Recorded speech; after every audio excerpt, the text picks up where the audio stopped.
Halo pemirsa, selamat pagi, siang, sore, dan malam. Kapanpun Anda mengakses channel video ini.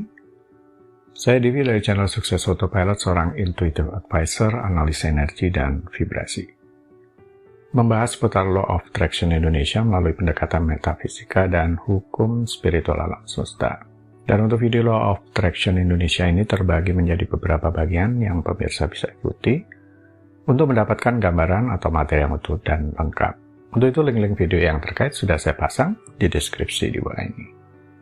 Baiklah, simak terus video sampai habis, silahkan subscribe buat yang belum, dan jangan lupa nyalakan loncengnya agar Anda mendapatkan informasi-informasi yang terbaru dari channel ini setiap minggunya. Pemirsa, kali ini kita akan membahas agar tidak berhutang, putuskan siklus hutang. Jika seseorang datang kepada Anda meminta saran bagaimana agar bisa melunasi hutang yang akan ditagih besok pagi, dalam hal ini dia hanya punya waktu 1 kali 24 jam untuk mengusahakan uang tersebut. Apa yang kira-kira Anda sarankan? Ini tidak mudah ya, karena orang tadi pikirannya terfokus hanya satu hal. Butuh uang untuk bisa melunasi hutang besok pagi. Dan orang tadi hanya fokus hutang atau kekurangan uang yang dimiliki. Dia lebih butuh uang daripada sekedar saran tampaknya. Otak manusia memang cenderung menghindari apa yang dinamakan penderitaan atau sengsara. Jadi kalau kepalanya pusing, yang terpikir cuma satu. Bagaimana untuk menghilangkan rasa pusing atau penderitaan ini dengan segera. Tetapi kalau hanya mengobati rasa pusing di kepala saja, tanpa cari tahu apa akar masalah yang menimbulkannya, berarti pola ini akan terus berulang lagi dan lagi, seberapapun Anda melakukan tindakan mengobatinya. Sama halnya dengan kebiasaan berhutang. Anda mungkin berpikir bisa menggunakan Law of Attraction untuk mendatangkan uang guna melunasi hutang-hutang Anda. Sebenarnya yang Anda inginkan adalah perasaan berkelimpahan, keamanan, atau kebebasannya. Maksudnya begini, Anda memiliki hutang, tetapi masih punya banyak pemasukan untuk mampu membayar tagihan-tagihan itu, Anda tetap merasa tenang-tenang saja, bukan? Tapi sebaliknya, jika hutang sudah melampaui kemampuan Anda untuk membayar tagihan-tagihan itu, ini yang membuat tidak tenang. Hutang ini bisa disebabkan karena berkurangnya penghasilan, perceraian, manajemen keuangan yang buruk, perjudian, biaya kesehatan, dan lain-lain. Memutus siklusnya dengan 1. Memaafkan diri sendiri. Secara sadar menerima bahwa Anda memiliki hutang ini, bertanggung jawab penuh atas hutang tersebut, terimalah bahwa keputusan Anda yang membawa Anda ke sana. Apa sebenarnya di balik hutang itu? Kita dapat bercerita mengapa kita sampai memiliki hutang ini, tetapi apa kebenarannya sesungguhnya? Apakah ini disebabkan pengeluaran Anda selama ini yang membuat Anda berhutang? Kebutuhan apa yang dipenuhi oleh pembelian tersebut untuk Anda? Apakah ada emosi tertentu di balik keputusan itu? Sadari perasaan Anda mengenai hal ini. Kemudian saat tidak ada cukup uang, biasanya Anda mulai langsung berpikir, harus menarik, menghasilkan lebih banyak uang. Ini karena Anda berfokus hanya pada rasa kekurangan uang yang tentu bertentangan dengan kelimpahan kekayaan dalam hidup Anda. Mengapa perlu memaafkan diri sendiri? Memaafkan adalah salah satu teknik ampuh yang kita miliki. Maafkan diri Anda sendiri karena mengalami situasi ini. Untuk rasa sakit dan kesulitan yang saat ini Anda alami sebagai akibat dari hutang.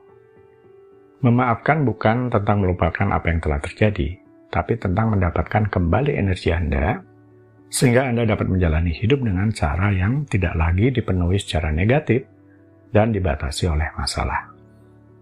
Anda bisa menggunakan teknik memaafkan diri yang dimaksud di video Law of Attraction Indonesia 83. Linknya sudah saya pasang di deskripsi. 2. Hubungan yang tepat dengan uang. Untuk memutus siklus hutang, Anda juga dapat menciptakan hubungan yang tepat dengan uang. Hutang yang Anda alami sebenarnya menunjukkan bagaimana hubungan Anda dengan uang selama ini. Jika Anda memahami bahwa hal yang serupa akan saling tarik-menarik, maka hutang menarik lebih banyak hutang. Kita semua pernah mengalami ini. Dan uang akan menarik lebih banyak uang. Jadi Anda perlu menyiapkan magnet uang untuk menarik uang. Itu mungkin dalam bentuk pos tabungan Anda. Sebaiknya jangan gunakan semua uang Anda untuk melunasi utang. Sebaliknya, sisihkan beberapa untuk ditabung. Ini seperti tidak logis atau rasional, tapi efektif. Secara psikologis pun Anda merasa tetap punya uang dengan menyisihkannya, walaupun masih memiliki hutang. Setiap minggu atau kapanpun mampu, setorkan sejumlah uang ke dalam pos tabungan Anda. Anda harus menetapkan tujuan untuk menghemat biaya hidup secepat mungkin. Kuncinya adalah memiliki jumlah yang terasa cukup besar bagi Anda. Besarnya jumlah sebenarnya akan bervariasi untuk setiap orang. Ini adalah magnet uang Anda.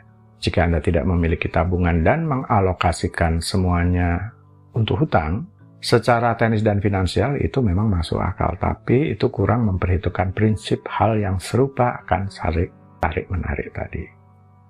Anda ingin membalikan tren utang dengan menciptakan tabungan. Uang memang menarik lebih banyak uang. Anda akan melihat bahwa uang datang dari tempat yang tidak terduga. Anda dapat menggunakan ini untuk melunasi hutang Anda lebih cepat, tetapi juga untuk terus meningkatkan jumlah tabungan Anda. 3. Hidup di bawah kemampuan. Hidup di bawah kemampuan adalah ketika Anda membelanjakan lebih sedikit daripada yang Anda hasilkan atau income Anda. Dengan kata lain, Anda selalu memiliki sisa uang di akhir bulan. Jadi Anda tidak bisa hanya hidup dari gaji ke gaji. Ya, dan Anda tidak perlu berhutang lebih banyak hanya untuk membayar biaya hidup Anda. Mengapa ini penting?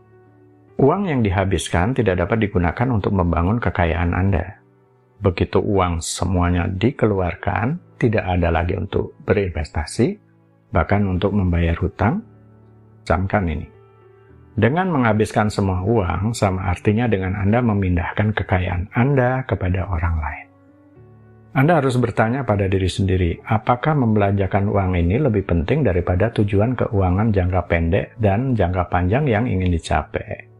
Karena hidup di bawah kemampuan berarti tetap memiliki uang di masa depan. Jadi kelolalah uang secara bijaksana. 4. Multi-source income, keamanan penghasilan. Dengan memperluas sumber penghasilan Anda menambahkan lebih banyak cara untuk menghasilkan uang. Bahkan, jika satu sumber berhenti bekerja, Anda memiliki setidaknya sumber lain sebagai cadangan. Ini yang sudah saya lakukan, membangun aset sejak dulu. Sehingga sampai hari ini saya memiliki 5 sumber penghasilan yang semuanya adalah passive business income atau passive income. Jadi tidak akan terlalu stres jika salah satu sumber penghasilan mengalami gangguan atau bahkan kondisi terburuk seperti kegagalan. Hal ini juga memungkinkan Anda untuk membuat keputusan bisnis atau investasi jangka panjang yang lebih baik. Memiliki banyak sumber pendapatan, baik aktif maupun pasif, memungkinkan Anda untuk lebih bisa menikmati hidup dengan sedikit kekhawatiran. Ini memberi Anda kesempatan untuk berani mengambil resiko yang lebih tinggi untuk peluang hasil yang lebih besar, karena secara finansial Anda sudah cukup kuat. Tapi manajemen keuangan yang sehat tetap perlu diperhatikan ya. Mungkin banyak yang berpikir, bekerja untuk orang lain di suatu perusahaan adalah cara yang paling aman untuk mendapatkan uang. Untuk konsistensi pemasukan karena terima gaji tiap bulan memang benar. Tapi Anda sangat bergantung hanya pada satu sumber penghasilan tanpa mengelola resikonya di masa depan. Dengan memiliki beberapa aliran penghasilan, keamanan Anda tidak tergantung pada satu sumber. Istilah keuangannya, Anda tidak meletakkan semua telur Anda dalam satu keranjang. Bahkan misal bisnis Anda tidak berhasil pun, atau perusahaan tempat Anda bekerja memutuskan untuk menghentikan usaha, atau terjadi pemutusan hubungan kerja, Anda masih akan memiliki sumber penghasilan lain yang membuat Anda tetap bertahan. Baiklah pemirsa, itu bagian ke-155 dari video Law of Attraction Indonesia. Sampai di sini dulu ya, sampai bertemu di bagian berikutnya. Silakan subscribe buat yang belum dan jangan lupa nyalakan loncengnya agar Anda mendapatkan informasi-informasi yang terbaru dari channel ini setiap minggunya. Sampai jumpa.